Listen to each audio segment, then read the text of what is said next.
borracha aí, ó. Oi? Dá até fazer uma prova sua com essa borracha aí. Mas é borracha. Tá doido. Ah, pô, isso não é borracha, mas isso aí é um pneu, aí. Então vamos lá. Na aula de hoje vamos falar de Karl von Clausewitz, pensador aí alemão, que viveu na transição do século XVIII para o século XIX. Eu posso militar em cima de você hoje? Militar? É, eu posso responder o senhor para explicar aqui? Debater? Ok. Eu estou aqui defendendo a ideia do Karl von Porque a live Clausewitz. veio. Vai. Para ele, a guerra é a continuação da política por outros meios. Ou seja, primeiro se deve tentar resolver as coisas por meio da política, por meio do diálogo. Se por meio da política não der para resolver, aí você entra com a guerra, a arma, a força. Ele aqui está mostrando o realismo político, a política como ela é na realidade. O que é a política na realidade? A política é a luta por poder. Essa luta por poder pode se dar entre indivíduos, mas também entre estados, entre nações, entre países. Então nós estamos constantemente lutando por poder. Um querendo dominar o outro. Seja enquanto indivíduos, seja enquanto em sociedade, em país, em nação. Querendo roubar Oi? Wilhelm I da Prússia. Oi? W-I-L-H-E-L-M.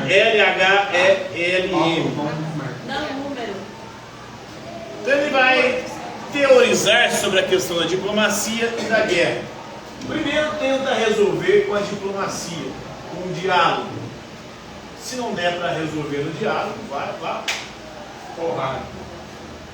Foi o que aconteceu, por exemplo, entre a Rússia e a Ucrânia. Está acontecendo, né? Você viu o vídeo do soldado perdendo a cabeça? O Putin queria anexar os territórios ali, viu? O soldado fez o quê?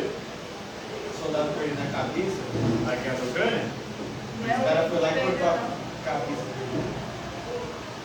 Olha o bonitinho. Faquinha? De cortar a serrinha? De cortar pão? É, porque desse tamanho assim, ó. Aí colocaram ele lá, prenderam ele, né? Foram lá e cortaram ele vivo. Então, o Putin queria algumas regiões da Ucrânia. A Ucrânia não cedeu Zelensky. E aí, na diplomacia, no diálogo, resolveu, a Rússia invadiu a Ucrânia para poder controlar os territórios. E até agora não conseguiu resolver nem a guerra nem a diplomacia, porque a Rússia não conseguiu o que ela queria, que era dominar as regiões que ela estava reivindicando ali. E a Ucrânia tem respondido bem, resistido bem. No século V a.C., Sun Tzu, líder militar chinês, ele disse que a arte da guerra é vital para o Estado. Ou seja, todo Estado tem que ter um exército, tem que dominar a arte da guerra, a arte de disputar através da força, para que assim você consiga fazer, impor os seus interesses ou defender os seus interesses. Depois, em 1513, no século XVI, o Nicolau Maquiavel argumentou que mesmo em tempos de paz, um príncipe deve estar pronto e armado para a guerra. Por quê? A guerra é sempre uma possibilidade. E o príncipe, para conquistar e manter o poder, ele deve ter sempre um exército pronto para se defender ou pronto para atacar. Porque quando as coisas não se resolvem pacificamente, você tem que resolver pela força. Só assim você vai conquistar e manter o poder, segundo Maquiavel.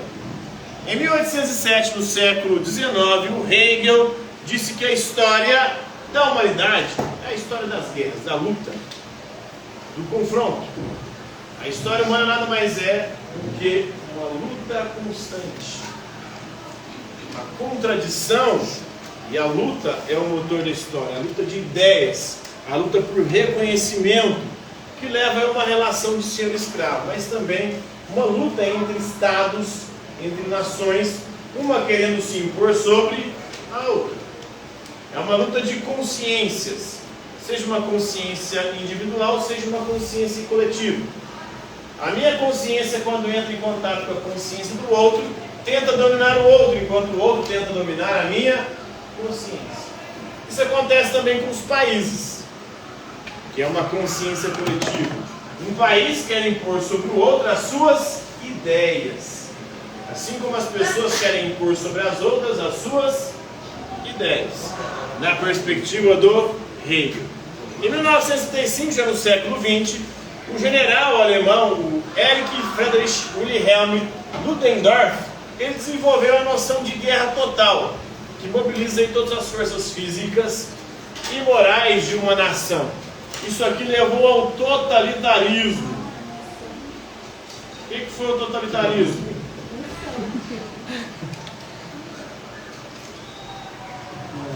Você sabe o que foi o totalitarismo? O totalitarismo foi algo que foi além do absolutismo.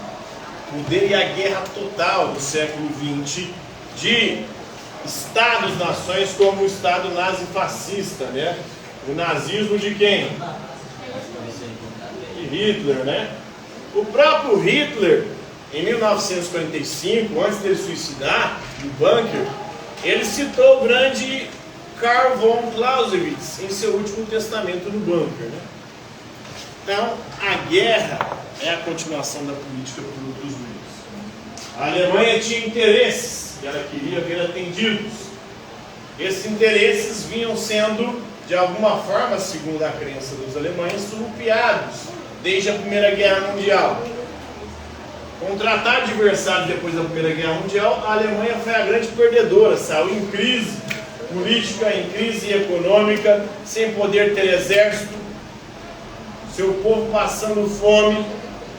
Então o Tratado de Versalhes estipulou que a Alemanha tinha que pagar pesados impostos não, né?